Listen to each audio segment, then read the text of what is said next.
ahangaha rero iyi mibonano iryoshye porunogarafi irakubwira ngo igomba kuba imeze gutya, igomba kuba ari yagapfe ibintu birimo ingufu nyinshi bimeze gute kandi ntabwo ariko biba bimeze mu buzima busanzwe. Ya mibonano iryoshye irimo kuryama ku rutugu rw'umuntu ukunda, ya mibonano iryoshye irimo kuba usomana n'umuntu mwitonze muri kumwe muganira murebana amaso ku yandi. Wowe utarakanda subscribe reka nkubwire ngo ushatse rwose wahita ubikora none. Gukanda subscribe bituma umenya video zasohotse. Uyu munsi tugaruke kuri porunogarafi. Turagaruka kuri porono kubera iki? Kubera yuko muri iyi minsi turi muri lockdown, turi muri confinement, turi mu rugo, turi muri guma mu rugo. Muri uko kuguma mu rugo abantu bamwe barigunga.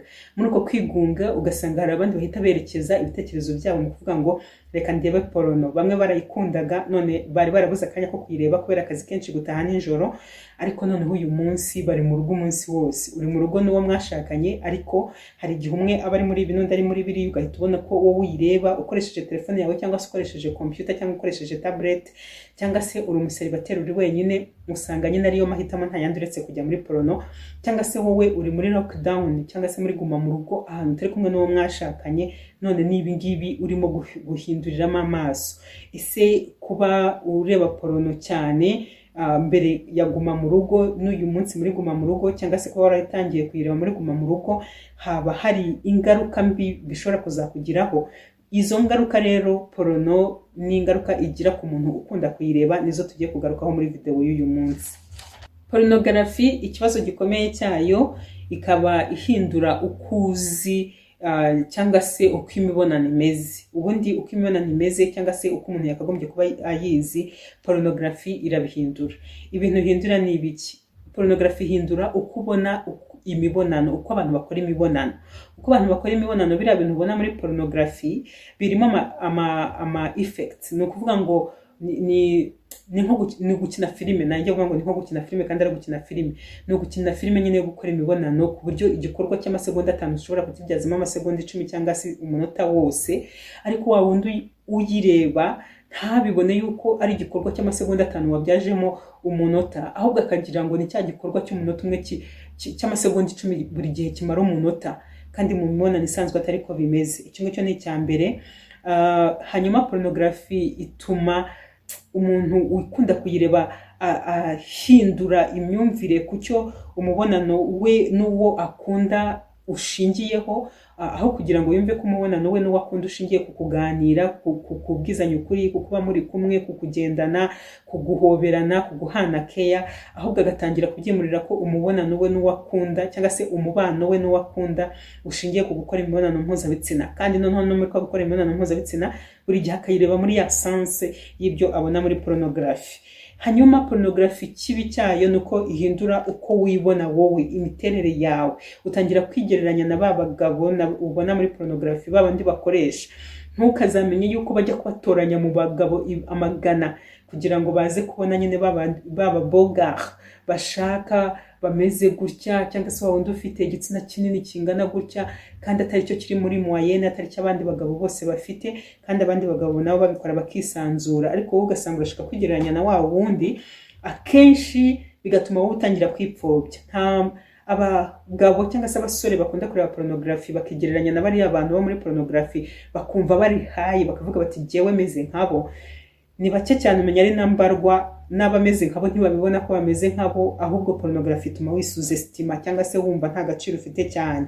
Ikindi, porunogarafi ituma n'ubundi ukubona wa mukunzi wawe nabyo bihinduka, ugasanga uramufata nk'umuntu w'agaciro gakeya, kuko ibyo yifiteho cyangwa se uko ateye n'uko ameze, uko mu mibonano yifata n'ibiki byose urashaka kubigereranya na bya bindi ubona n'aba bakobwa bari muri porunogarafi, kandi ntabwo bishoboka. Ntabwo bashobora kumera kimwe. Babandi baratoranyijwe, barabangije, barabatraininga. Ikindi kandi ibikorwa bakora nk'uko nari maze kubivuga ntabwo ari uko biba biri riyo. No kuvuga ngo hari ibikorwa bakora ariko byongererwa ubukana kugira ngo nyine abareba nyine baze gukomeza kuryoherwa no kureba. Ikindi kintu gikomeye cyane porunogarafi ihindura ni kumva uko imibonano iryoshye yakagombye kuba imeze. Ahangaha rero iyi mibonano iryoshye porunogarafi irakubwira ngo igomba kuba imeze gutya, igomba kuba ari yagapfe ibintu birimo ingufu nyinshi bimeze gute kandi ntabwo ariko biba bimeze mu buzima busanzwe. ya mibonano iryoshye irimo kuryama ku rutugu rw'umuntu ukunda, ya mibonano iryoshye irimo kuba usomana n'umuntu mwitonze muri kumwe muganira murebana amaso ku yandi mwitonze muhaguruka mukabyina mukagira gute utuntu nk'utwo ngutwo turi tworoshye cyane tugenda gukora ariko turyoshye cyane. Ntabwo rero ari bya bintu ubona byo muri pornography ngo ugire ngo umuntu naza kugusura ngo murahita umusamira ku rugi hanyuma kandi muhite mubitangira mubikomeze kugeza igihe azagendera ari ibyo ngibyo murimo. Icyo gihe ntabwo biba bikiri umubonano kandi ababibasha bakongera bakagaruka kongera akagusura kongera akagaruka ntabwo ari benshi cyane, niyo yanabibasha ntabwo byazamara igihe. Nkuko rero nari maze kubivuga, imibonano mizima ntabwo ari ya yindi ubona muri pornography. Gukora imibonano kwiza ntabwo ari bya bindi ubona muri pornography biri hagati y'abantu babiri bakundana cyangwa se barushinze, kuko imibonano cyangwa se kuryoshya imibonano ntabwo ari amaturu menshi. Ikindi kandi ntabwo ari amasaha menshi. Hari abantu bakunda guhora bambaza ngo kuki nkora ituru imwe ngo nkora ituru imwe kumva yarahangayitse yenda gupfa. Ntabwo ari amaturu arenze imwe, ntabwo ari amaturu 3 cyangwa 4. Ni ibyo ubasha gukora n'uburyo ubikora. Ntabwo ari amasaha menshi. Ntabwo ari kuvuga ngo kuki mara iminota 5 ngo kuki mara iminota 10 ngo kuki mara 20. Ugasanga umara 20 warahangayitse kandi hari umara 5 uryohewe, kandi ataryohewe ku giti cye ahubwo aryohewe we n'uwo babonana. Ntabwo ari ugukora imibonano udahagarara nkuko nari maze kubivuga. Si ukuzanisha amazi yuzuye ijerekani umuntu mubonana kubera ko wabonye muri porno biza bikaza bigakomeza bikaza. Yes, hari abagore bashobora kuzana amazi menshi rwose ahagije, bakubwira yuko hari umugore ushobora kuzana amazi ndetse angana na litiro, ariko ntabwo bisobanura yuko uko akunda ubibona muri porno ariko bigomba kugenda, cyane cyane ko bakubwira ko hari n'umugore nanone ushobora kuzana amazi ataboneshwa ijisho we ngo yabona ariko wakumva yayarekuye, bigahita bimera nk'aho bibaye ububobere bwinshi nyamara ari amazi yari amaze kurekura. Ikindi si biriya byose ubona muri porno biza nyine bigakora imibonano myiza, ahubwo muri porno hari byinshi cyane bitarimo ubundi bigira umubonano mwiza cyangwa se gukora imibonano byiza hagati y'abantu babiri bakundana, hagati y'abantu babiri bashakanye. Wibyitiranya rero, wibyitiranya. Icy'ingenzi rero gikomeye nuko ibyo ngibyo iyo umaze kutabyitiranya umenya uko witwara n'icyo gukora, ukamenya yuko icy'ingenzi gikomeye cyane cyangwa se ibanga nyamukuru ari ugusobanukirwa wa muntu ukunda, wa muntu mugomba nyine gukorana imibonano, ukamenya ikimushimisha noneho akaba ari nacyo ukora. Ikimushimisha akaba ari nacyo ukora. Ntushake kumukorera ibyo wakoranye na kanaka, ntushake kumukorera ibyo wabonye muri porno, ahubwo ukamukorera we ibimunyuze bimushimisha. Ni ukumutegura bihagije. Ibyo ngibyo twarabibonye ko ari ibanga nyamukuru abagabo benshi n'abasore bibagirwa cyangwa se barengaho, ariko kumutegura bihagije n'urufunguzo rukomeye cyane. Ni uguhana keya ituma mukomeza gushakana, kumva mukundanye, kwa kumubwira ko umukunda kenshi, kumukumbuye, kumwandikira kenshi, utuntu nk'utwo, ukibuka yuko abakobwa baryoherwa mu matwi kurusha ikindi kintu icyo ari cyo cyose. N'ibindi ntarondora, n'ibindi wowe wihariye ngewe ntazi, n'ibindi wowe n'uwo mwashakanye cyangwa se n'uwo mukunda gukora bikabaryohera. Ibyo ngibyo byose ntuzavuge ngo muri pornography ntabyo ujye ubibona, wowe bipfa kuba bibaryohera gusa. Icyo utazi rero cyangwa se icyo nakubwira kikagutungura nuko burya imibonano hagati y'abantu babiri bakundana iryoha cyane kurusha ibintu abantu babona muri porno. Biraryoha rero, biraryoha cyane kurusha ibyo abantu babona muri porno, kuko ni cya gihe cyo kuba muri kumwe, ni cya gihe cy'ibanga ryanyu, cya gihe cy'imitima iganira, cya gihe cy'amarangamutima banga, cya gihe cyo gukururana no kwegerana, cya gihe cyo kumva muri mwisi ya mwenyine. Ni igihe cyiza cyane rero, ni igihe kiryoha cyane mu gihe cyose kigenze neza. Porno rero ituma ubikora nabi, igatuma bya bihe byose biryoshye biri mu gihe cy'umubonano w'abantu babiri bashakanye utabikora, cyangwa se ukabyibagirwa cyangwa se ntunabyibuke, kandi ari byo biryoshye ibintu, igashaka kugushyira mu bintu byihuse utazi ibyo ari byo cyangwa se mu gikorwa ari kimwe runaka.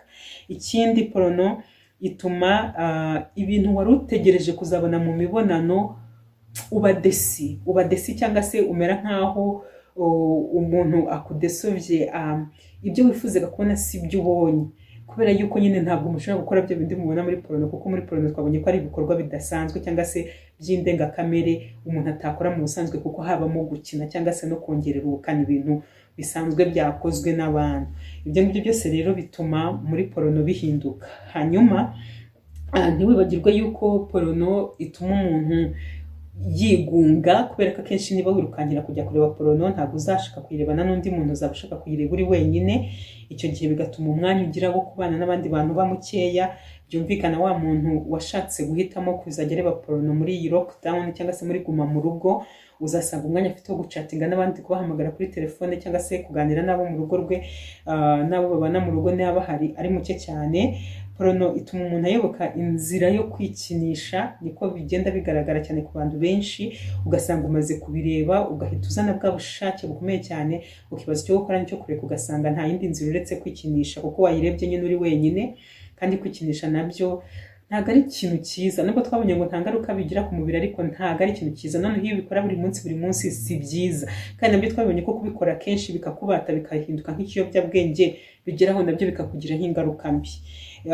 Ubwo rero porono nibyo biryo uba ugaburira ubwonko bwawe, rero bituma uhindura imitekerereze yawe, bikanahindura indangagaciro zawe. Ugasanga wenda usigaye uri umuntu wumva ushaka imibonano cyane, cyangwa se nanone ukaba witeguye kuyikorana n'umuntu uwo ari we wese wakwemerera. Ugasanga wahindutse wa muntu upfa gukora imibonano n'umuntu abonye wese. Gutangira rero kugereranya ibyo ubona muri porunogarafi n'uko imibonano ishimishije yakagombye kuba imeze, urumva utangiye guhindura imitekerereze, uko ubona ibintu n'indangagaciro zawe. Kureba porono rero bishobora kugutera ibibazo, birimo nko kunanirwa kurangiza mu gihe cyose utarebye porono.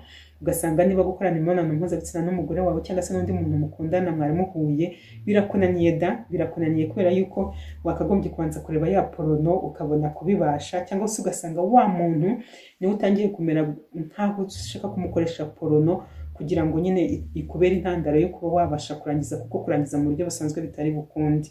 Abantu batwawe na porono, ikindi kibazo nuko usanga nanone no mu buzima busanzwe basa naho bagira ibibazo. Akenshi ngukunda gusanga ari abantu bahindutse abantu batagira intego mu buzima, batazi gufokasinga ku kintu, ku ntego ngo bayigereho. Kandi ugasanga rimwe na rimwe muri za ntego tuvuga z'ubuzima batabasha gufata, barimo babantu n'ubundi batabasha no gufata cya cyemezo cyo kurushinga. Ugasanga nyine imyaka irakugenda kubanye myinshi kubera yuko byakunaniye no gufata icyemezo cyo kurushinga. Ni byinshi cyane bishobora kuba ibibazo byo kureba porunogarafi, ingaruka bishobora kukugiraho mu mutwe wawe. Nagira ngo nkibutse ngo muri ibi bihe byo kuguma mu rugo, aho kugira ngo uhitemo kureba porunogarafi, ahubwo wahitamo kureba yandi mafilime asanzwe, ay'urukundo arahari, ndetse n'ayandi avuga ibindi byinshi, cyangwa se ugafata ibitabo ukisomera, cyangwa se ugashaka ibindi bintu bikokipa mu rugo. Bijya haba hari ibintu bishobora kukokipa byinshi cyane kurusha yuko watangira gusukira ubwenge bwawe mu kureba porunogarafi. Niba rero bikigukundira ko yiyambure hakiri kare, kuko porunogarafi ni ikiyobyabwenge nacyo kikwicira ubuzima. Urakoze cyane rero, ndagushimiye yuko wakurikiye iyi video, ndagushimiye cyane we wakanze like igihe iyi video yari irimo, ndagushimira cyane bikomeye we wakanze subscribe, karibu mu muryango mushya. Ndagushimira cyane byimaze wowe ugiye gusharinga iyi video n'abandi, wowe uri gushyire comment hano hasi, ndagushimiye cyane. Wowe uza gukanda dislike nawe ndagushimiye. Wowe ugenda nta kintu na kimwe ukoze, ariko ukuzongera ukagaruka, ni ukuri wakoze cyane kuza kudusura. Imana iguhe umugisha naho utaha.